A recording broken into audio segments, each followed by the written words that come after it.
जी अस्सलाम वालेकुम।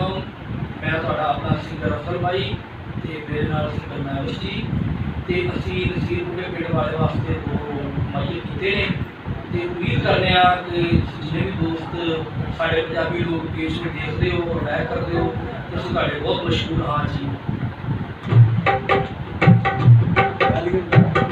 जिवें तूने कोई लोकां तीर दियां नी तो लोकां तीर दियां रब ने इज्जतां बनाइयां बुढ़े पिंड दे नसीर दियां नी बुढ़े पिंड दे नसीर दियां।